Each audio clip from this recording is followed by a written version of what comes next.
शक्तिपीठाचं 11वं स्थान. सुदर्शनाचं कार्य तसं खूप अवघड होतं.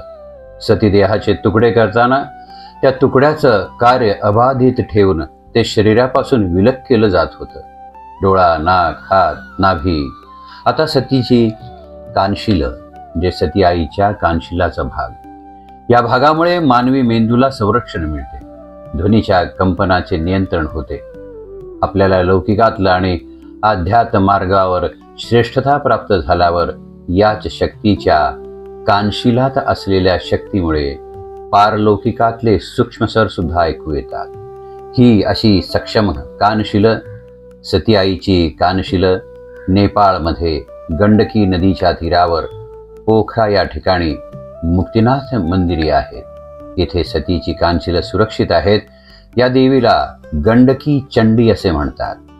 शिवभैरवाला या स्थानी चक्रपाणी म्हणून ओळखलं जातं. या शिवशक्तीच्या अमोघ अनंत स्थानाला कोटी कोटी नमन.